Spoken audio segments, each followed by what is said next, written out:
there, how are you doing? My name is Angel, and I like all things that are mysterious. And I want to apologize. It has been a rough start to my October. Day before yesterday, me and Nate found a litter of kittens in my backyard. There was 3. Sadly, one of them passed away yesterday. And I've really been down in the dumps because I've been trying to help them. I don't know where the hell the mom is, but I haven't seen the mom by there. I think I'm going to set up my other GoPro and try to catch her. And I do not know why that the GoPro stopped recording. This says I have a full battery. Why does it keep, I don't understand. But anyways, we're just going to keep going. That's what we do. I don't know what the hell the shenanigans are going on with the GoPro, but it is what it is.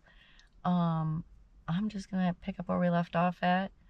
That's why I have not live streamed, is because I've been fostering kittens and dealing with stuff. And, so I told you I got fired from the last job. I got a new job. I start Monday, October 14th. So I'm just going to see how it goes. I'm not going to say nothing because I'm just going to see how it goes. What's going on with everything? Something going on with everything. But anyways, so we left off with South Dakota. Sitka Hollow State Park. Sisseton. I'm sure I probably said it wrong. It takes a special kind of hubris for the State Parks Division to make it a recreational area when the name literally means bad or evil in the Dakota language. Iron deposits at Sitka tint the streams red, but it's not just the blood-colored water that makes it so eerie. According to a Dakota legend, one winter, long ago, a stranger named Hand came into the hollow. He showed no respect for the land and for the traditions of the tribe, who decided to banish him when spring arrived. Hand did not go quietly and was ultimately destroyed by Thunderer. The messenger of the Great Spirit, whom the Dakota had called upon for help. Though defeated in death, Hand's evil lingers in the hollow. People also report hearing drums and seeing figures along the Trail of Spirits. Oh, Trail of Spirits. So, enjoy the leaf peeping. And that was by AK. The next one, Tennessee, the Bell Witch Cave, and it's in Adams. Every kid in Tennessee grows up scared of the Bell Witch, daring each other at sleepovers to say, "I hate the Bell Witch," 100 times in front of the bathroom mirror. What kid has the patience to sit there in front of a mirror and say, "I hate the Bell Witch," 100 times?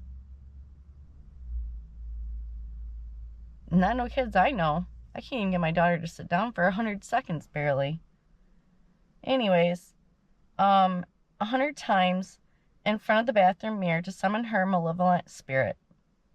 In the early 19th century, Kate, the Bell Witch ghost, tormented the Bell family in Adams, Tennessee, residing in a cave behind their property. Besides pinching, pulling hair, and taunting their visitors with strange sounds, she repeatedly tried to choke Patriarch John Bell. You can tour the ghostly cave, which has been placed on the National Historic Register, and according to the tour guides, visitors have felt sensations of being pushed, touched, or held down by a heavy weight. I don't know what's going on with my phone now either. I don't usually have problems. I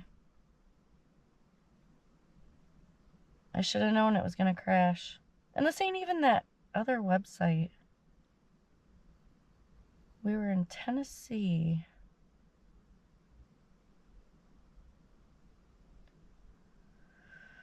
Okay.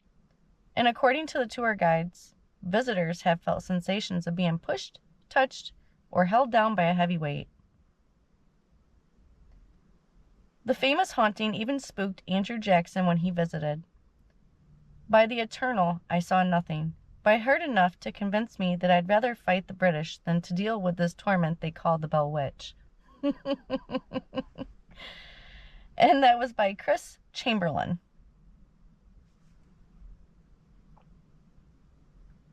Moving on, Texas. Yorktown Memorial Hospital, and it's in Yorktown. Old beds, gurneys, mirrors, chairs, and other medical equipment are still inside this decrepit, abandoned hospital, where more than 2,000 patients died before it shuttered in 1988. Today, visitors have described inexplicable apparitions, whispers, shadowy figures in the hallways, wheelchairs rolling up unpushed, and a particularly terrifying talking doll in the nursery that asks, "Do you love me?" The owner allows for regular tours and paranormal investigations, so go ahead, see for yourself. And that's by Keller Powell. You already know, I'm sorry. Utah. Moon Lake. High Uintas.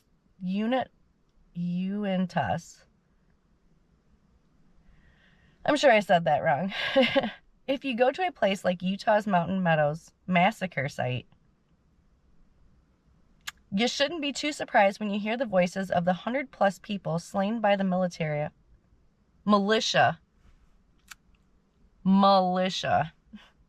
in the 1850s. It's right in the name.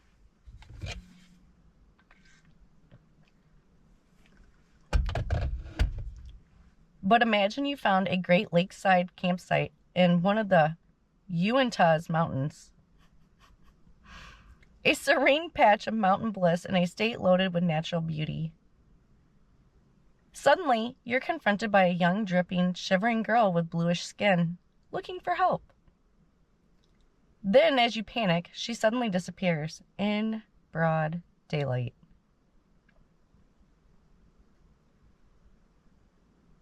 The Blue Lake Ghost appears at all hours to campers, hikers, and fishers. Some people simply hear her wailing in the woods. Others report her running through campsites at night. And many claim to have seen her firsthand. Probably not twice, though. This isn't a site that's big with repeat visitors. And that one's by AK. Moving on to Vermont. Lake Beaumosine State Park, and it's in Castleton. The abandoned town of West Castleton is like Vermont's answer to the ghost towns of the Old West. Once a big industrial boomtown, it's now empty except for a few ghostly residents that refuse to leave. Among them, a boatman that's been spotted rowing across the tranquil lake, leaving no ripples in the water en route to a happy hour at a tavern that will never open. These days, that lake is part of a beautiful state park where the ruins of old industrial operations still stand, meaning you can visit it whenever you please. Just maybe don't take any unsolicited boat rides. And that's by 8K. I'm going on the boat ride. Sure, let's go. Shadowy friend. Virginia. Bacon's Castle. It just sounds delicious. Bacon's Castle. Is it made of bacon? That would be so cool if you just walk over and take a bite out of the wall because it's made out of bacon. Anyways, Surrey. There's no shortage of eerie and sinister places to visit in Virginia. After all, old battlefields are some of the most haunted grounds around. But if it's a haunted house you're after, Bacon's Castle, built in 1665, making it the oldest brick home in the country.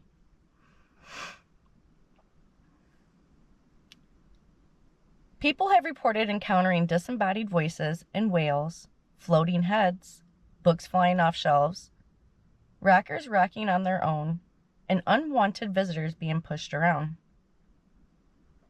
In addition to regular tours, the castle hosts haunt nights with candlelit ghost hunts, and that's by KP. Moving on to Washington, Northern State Hospital, Cedro Woolley. The abandoned remains of this old farm was once home to as many as 2,700 patients. The self-sustaining institution ran from 1912 to 1973, complete with a lumber mill, library, greenhouse, bakery, canning facilities, and other amenities. Now it's essentially a ghost town. Remnants of the buildings are said to be haunted by patients who died during transorbital lobotomies. Some buildings are still in use and off limits, but you can view the shells of others in an adjacent cemetery at any time. The isolated compound is a short distance off Highway 20, the perfect spot for a late-night Halloween walkabout, and that was by MM. Moving on to West Virginia, Western State Hospital, and it's in Weston. Once crudely known as a Trans-Allegheny lunatic asylum, I've talked about this one too, this massive Gothic facility housed many of West Virginia's intellectually disabled from 1864 to 1994. Though designed for 250 people, as many as 2,400 patients lived on site at one point. That kind of overcrowding made for some truly miserable souls, many of whom are purported to still haunt the hospital. Paranormal tours of the main let's try that again. Paranormal tours of the main building are offered at all hours. This means flashlight tours, and that's by MM. Moving on to Wisconsin. I've spent a lot of time in Wisconsin because it's so close to Illinois where I am. The Pfister Hotel, Milwaukee. I'm sure I said that wrong. I don't think it's Pfister, but that's what I'm going to call it. My webpage crashed again. We already did Utah. Try again.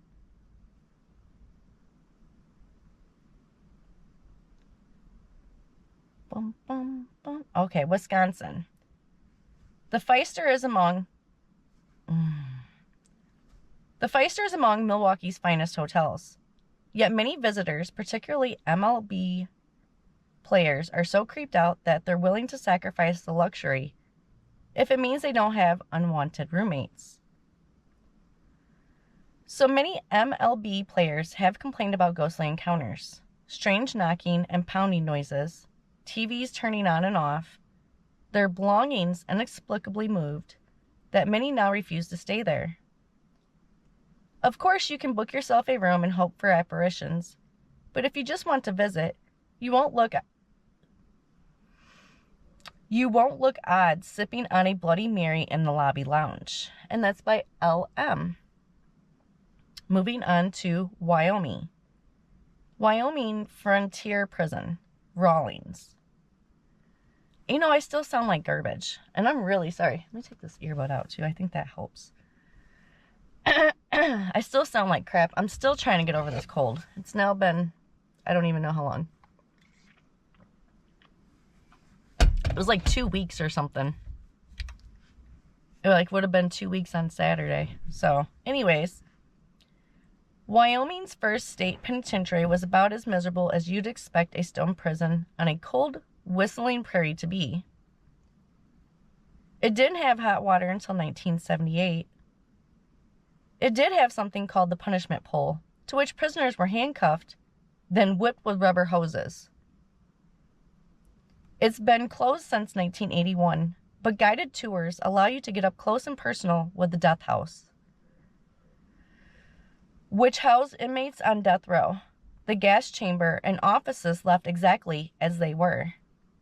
October is the best time to visit, since the prison hosts midnight tours in the days leading up to Halloween. And that story's by MM. And guess what? That was actually the last one. So, on that note, I told you guys this was probably going to be a short one. Yeah, not that short. I thought it was going to be shorter. Anyways, on that note, if you liked this video, go ahead and give me a thumbs up. If you would like to see more videos like this, go ahead and subscribe. I love to have new friends. And on that note, I hope you have a great day, and I appreciate your time, and I'll see you in the next one. Bye.